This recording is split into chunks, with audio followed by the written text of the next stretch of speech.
नमस्कार। मेरा आज का जो टॉपिक है वो है electronics third year, subject EL 302, micro controller and micro processor and micro controller system. इसमें जो अपनी लास्ट यूनिट है उसका टॉपिक है 6.5, brief idea of embedded controller. तो इसमें हम आपको बताएंगे कि एम्बेडेड कंट्रोलर क्या होता है। तो an embedded controller is a microcontroller with self content system process self content system जैसे processor, memory, peripheral, data, timer. ये विभिन्न सिस्टम टास्क को हैंडल करता है जो ऑपरेटिंग सिस्टम हैंडल नहीं कर पाते हैं। वो अपन आगे देखेंगे इसमें कि किस किस तरह से चीज़ें हैं जो ऑपरेटिंग सिस्टम हैंडल नहीं कर पा रहा, वो सारा अपना एम्बेडेड कंट्रोलर सिस्टम करेगा। और ये जो एम्बेडेड कंट्रोल सिस्टम होता है जनरली अपने जो माइक्रो कंट्रोलर 8051 है, 8032 है, उनको काम में लेते हुए बनाया गया है। तो जो आप इसके बारे में आगे लिखा है कि embedded controller is a essential component of modern mobile और ultra modern mobile and embedded computer system. यानी कि आजकल जो अपने मोबाइल चल रहे हैं या फिर जो अपने अल्ट्रा जो स्मार्टफोन कर सकते हैं उनके लिए एक बहुत ही महत्वपूर्ण पार्ट हो गया है। और इसका जो अपन ने जो EC एम्बेडेड कंट्रोलर डिज़ाइन किया है वो जनरली जो जो मोस्ट इसका यूज़ किया गया है वो अपना पावर सेविंग्स के लिए यूज़ किया गया है। तो embedded controller are well suited for data logging, यानी कि इसको डाटा लॉगिंग के लिए बहुत अच्छा रहता है। It's monitors and records the environmental parameter, यानी कि ये अपने कंटिन्यूसली क्या होता है जो अपने इन्वायरमेंटल पैरामीटर हैं जैसे कि अपना तापमान है, नमी है या बरसात है, उनको मॉनिटर करता रहता है। Embedded controllers processor usually dedicated to controlling the input output system and often does not provide direct human interface, यानी कि इसको अपन ने जो यूज़ किया गया है वो इनपुट आउटपुट सिस्टम को डिज़ाइन करने के लिए, कंट्रोल करने के लिए डिज़ाइन किया गया है। और ये इसका अपना जो डायरेक्ट ह्यूमन इंटरफेस इसमें बिल्कुल भी नहीं होता है। उसके बाद में आता है embedded controller are often used to do monitoring and controlling functions such as gathering sensor recordings and controlling relays and motors। यानी कि embedded controller क्या होता है अपना ये जो मॉनिटरिंग और कंट्रोलिंग फंक्शंस के यूज़ करता है, जैसे कि अपने सेंसर्स की रीडिंग को रिकॉर्ड करना और उसके अकॉर्डिंग जो भी इसके साथ में रिलेज लगी हुई हैं, मोटर्स लगी हुई हैं, उनको कंट्रोल करना। जैसे कि रिलेज मोटर और सेंसर्स का एक छोटा सा एग्जांपल साथ में बता दूं मैं। जैसे कि अपना लैपटॉप में चला रहे होते हैं और वो उसका जो टेम्परेचर होता है अपना मदरबोर्ड का वो इंक्रीज़ हो जाता है, तो उसके बाद में क्या होगा, वो इंक्रीज़ हुआ, वो अपने पास में आया, इसके सेंसर रीडिंग से आया, तो उसके बाद में क्या करेगा, कंट्रोलिंग रिलेज, ये रिले कंट्रोल करेगा। और उसके बाद में जो अपना फ़ैन होता है, जो लैपटॉप का फ़ैन जो लगा होता है, उसकी स्पीड इसको या उसको इंक्रीज़ कर देगा। तो ये इसका एक मैंने एग्जांपल दिया है। तो embedded controller has own RAM, खुद की रैम होती है, रैंडम एक्सेस मेमोरी, और independent of that use by the main computer system. जो मैन कंप्यूटर सिस्टम लगा होता है उससे अलग इसकी खुद की रैम होती है और इसकी खुद की फ्लैश रोम, खुद की रोम होती है जिसमें कंट्रोलर का सॉफ्टवेयर इंस्टॉल होता है। तो ये सेम जो मैंने इससे पहले बताया था आपको माइक्रो कंट्रोलर, वो सेम इसका जो मैंने एक ब्लॉक डायग्राम बताया है, इस ब्लॉक डायग्राम में जो जैसे कि अपना माइक्रो कंट्रोलर का ब्लॉक डायग्राम था वो सेम लगभग सेम डायग्राम है। CPU है, रैम है, इंटरप्ट कंट्रोलर यदि बात की जाए अपनी 8051 की, तो उसके 3 इनबिल्ट जो इंटरनल इंटरप्ट होते हैं और बाकी 2 अपन एक्सटर्नल लगा सकते हैं। उसमें 2 टाइमर होते हैं, वो सेम टाइमर हो गया। उसके बाद में इसकी क्लॉक्स हो गई, घड़ी, रोम होगी, इसको प्लस में बोल सकते हैं, इनपुट आउटपुट बोल के, और ADC होता है अपना एनालॉग टू डिजिटल कन्वर्टर।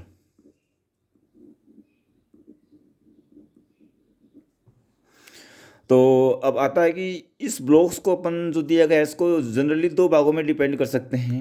ये अपना हो गया हार्ड वायर्ड, जिसमें अपना हो गया CPU हो गया, रैम हो गया,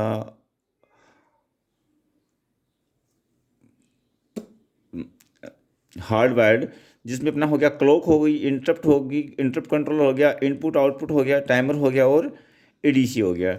दूसरा पार्ट है वो प्रोग्रामेबल है, जिसमें अपना सीपीयू है, रैम है, फ्लैश मेमोरी है। अब आते हैं इसके जो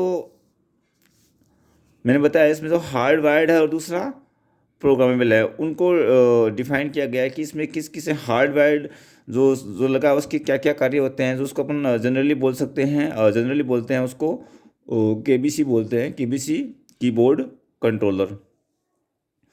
तो कीबोर्ड कंट्रोलर क्या करता है, एक फंक्शन इसका होता है कंपेटेबल होस्ट कंट्रोलर, यानी कि इसके साथ में जो दूसरे अपने माउस लगाए हैं, कीबोर्ड लगाए हैं, उन सबको ये कंट्रोल करता है। कीबोर्ड कंट्रोलर जो लगा होता है। दूसरा सीपीयू रीसेट कंट्रोल, जो अपना सीपीयू लगा होता है उसको अपन ऑन ऑफ भी अपन कीबोर्ड के थ्रू कर सकते हैं। दूसरा जो कीबोर्ड कंट्रोलर है वो क्या कर सकता है, अपना fast A20 gate control. A20 से यहाँ मेरा अभिप्राय एड्रेस बस से हैं, एड्रेस बस के लिए फास्ट। दूसरा कीपैड मैट्रिक्स स्कैन सपोर्ट, जो इसकी मैट्रिक्स और कॉलम्स एंड रोज लगे होते हैं उनके अकॉर्डिंग जो भी इसका फंक्शन या एड्रेस जनरेट होता है तो उसको भी सपोर्ट करता है। यानी जैसे कि अपना कोई यूएसबी लगाते हैं या उनको भी इसी साथ साथ सपोर्ट करता है। तो कीबोर्ड मैट्रिक्स स्कैन सिस्टम क्या करता है, शॉर्ट की सपोर्ट करता है। शॉर्ट की होती है अपनी जो फंक्शन की को काम में लेके करते हैं, या फिर अपनी कंट्रोल की को काम में लेके करते हैं, एल्ट की को लेके काम में करते हैं। और क्या क्या करता है अपना keyboard controller, change screen brightness को कम ज़्यादा करता है, इनेबल और डिसेबल वायरलेस नेटवर्किंग लेन को ऑन या ऑफ करता है, इंक्रीज और डिक्रीज वॉल्यूम आवाज़ को कम ज़्यादा भी करते हैं, ब्लूटूथ को कंट्रोल करता है, यूएसबी को भी ये कंट्रोल करता है। नेक्स्ट उसके बाद में जो साथ में आता है इसका वो आता है हार्ड वायर्ड फंक्शनलिटीज़ में दूसरा जो आता है वो आता है सिस्टम मैनेजमेंट कंट्रोलर, एसएमसी बोलते हैं। ये अपना थर्मल मैनेजमेंट करता है, पावर मॉनिटरिंग करता है, बैटरी का मैनेजमेंट करता है और signal buffering and level shifting, यानी कि इसके साथ में अपने जो लैपटॉप या कंप्यूटर के साथ में दूसरे जो लगाए हैं अपने डिस्प्ले डिवाइस, जैसे वीजीए लगाया, डीवीआई लगाया, एचडीएमआई कनेक्टर करता है, उनको भी ये कंट्रोल करता है। तीसरा दो ये तो हो गए अपने जो हार्डवायर्ड फंक्शनलिटी पार्ट हो गया। दूसरा आता था अपना प्रोग्रामेबल फंक्शनलिटी, उसके क्या क्या काम होते हैं। उसका पहला होता है डायग्नोसिस मैसेज, यानी कि ईसी अपना जो embedded controller can be use to detect system issues and communicate them either through the processor or direct through the user, यानी उसके लिए ये अपना जो डायग्नोसिस मैसेज होता है उनको कम्युनिकेट करने का काम में आता है। दूसरा डॉकिंग कंट्रोल के लिए काम में आता है। तीसरा थर्मल मैनेजमेंट के लिए भी क्या काम में आता है। थर्मल मैनेजमेंट के अंदर क्या आता है, temperature of the processor, processor का टेम्परेचर या चिपसेट का, मेमोरी मॉड्यूल्स का टेम्परेचर, अदर पार्ट्स को होता है तो उनको क्या करता है, ये उनको एक्टिवली मॉनिटर करता है और जो थर्मल जो सेंसर होते हैं उनको ये रीड करता है।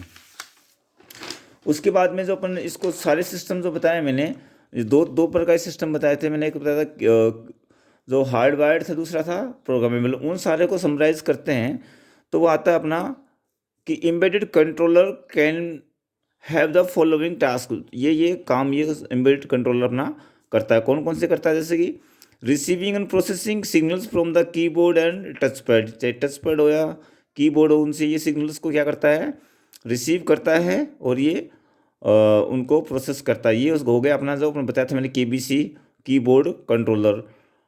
Turning the computer on off, अपने कीबोर्ड से कंप्यूटर को भी ऑन ऑफ कर सकते हैं। Controlling access to the A20 line, अपनी एड्रेसिंग जो लाइन होती है जो अपनी कीबोर्ड से जो भी आस्की की या जो भी जनरेट होते हैं उसके अकॉर्डिंग जो भी एड्रेस जनरेट होता है उसको कंट्रोल करता है। थर्मल मैनेजमेंट अभी मैंने उसमें बताया था, ये अपना प्रोग्रामेबल में आता है। दूसरा आता है controlling indicator LEDs. Indicator LEDs होती है अपनी पावर ऑन है या ऑफ है, अपना स्क्रीन ऑन है या ऑफ है, लेन के लिए आता है, लेन ऑन है क्या ऑफ है, वॉल्यूम के लिए भी आता है, उनको भी कंट्रोल करता है। Management the power battery charger and battery, यानी बैटरी चार्जर और बैटरी को भी ये कंट्रोल करता है। अलाउिंग रिमोट डायग्नोसिस, यानी कि दूर से किसी कंप्यूटर में कुछ प्रॉब्लम आती है उसको भी अपन रिमोट एक्सेस से उसको अपन दूर करने की कोशिश कर सकते हैं। Performing the software requested CPU reset, यानी सीपीयू रीसेट करते हैं तो उसके बारे में जो अपने आता है ना बूट फॉर्म, यहाँ बूट फॉर्म ये, तो उसको भी ये परफॉर्म करता है। Controlling the watchdog timer, watchdog timer जैसे कि अपने कंप्यूटर को कुछ काम दे दिया कुछ समय बाद के लिए, तो उसको भी ये कंट्रोल करता है कि मान लीजिए 5 मिनट बाद में आपका सीपीयू ऑफ हो जाए या पीसी ऑफ हो जाए या लेन ऑन हो जाए, तो उसको भी कंट्रोल करता है। दूसरा आता है कि लेन और जीपीयू को रीसेट करता है। Bridge between BIOS chip and platform hub, उनके बीच का ब्रिज भी है। BIOS basic input output system chip होते हैं और प्लेटफॉर्म होता है, उसको भी ये उनके बीच में ब्रिज का काम करता है। यूएसबी ओवर करंट, ये अपने सिस्टम में जो अपना यूएसबी लगाते हैं उसमें ओवर करंट है, उसको भी ये कंट्रोल करता है। डिस्प्ले पावर टॉगल, जो अपनी जो पावर जो उसमें लगा होता है उसको भी डिस्प्ले करता है कि कितना इसमें पावर है, कितना जाएगा। दूसरा आता है सस्पेंडेड मैनेजमेंट, सस्पेंडेड मैनेजमेंट होता है कि कितनी देर बाद में अपना कौन सा काम इसको करना है या नहीं करना है। तो आगे कि as a core system component the embedded controller is always on, यानी कि जैसे कि ये कोर सिस्टम होता है, कोर सिस्टम कंपोनेंट होता है और ये कंट्रोलर ऑलवेज ऑन, ये हमेशा ऑन रहेगा when power is supply to the main board. जैसे ही अपने इस मेन बोर्ड में अपन पावर सप्लाई जाएंगे तो अपना जो एम्बेडेड सिस्टम है वो ऑन हो जाएगा। To communicate with the main computer system, यानी कि ये मेन सिस्टम जो अपना जो मेन कंप्यूटर होता है उसके मेन जो कंप्यूटर सिस्टम होता है उसके साथ में कम्युनिकेट करने के लिए ये बहुत सारी टेक्निक्स यूज़ करेगा। उसमें अपनी आती है ACPI, एसएम बस और शेयर्ड मेमोरी, ये 3 तरह के ये टेक्निक्स यूज़ करता है जो मेन कंप्यूटर है उसके साथ में कम्युनिकेट करने के लिए। और इसी एम्बेडेड कंट्रोलर को अपन जनरली कीबोर्ड कंट्रोलर बायोस भी बोलते हैं, कि इससे जो मोस्ट ऑफ चीज़ें देखी गई हैं वो अपने जो कीबोर्ड से रिलेटेड ही हैं। तो ये तो हो गया अपना एम्बेडेड कंट्रोलर सिस्टम के बाद में एक ब्रीफ आइडिया।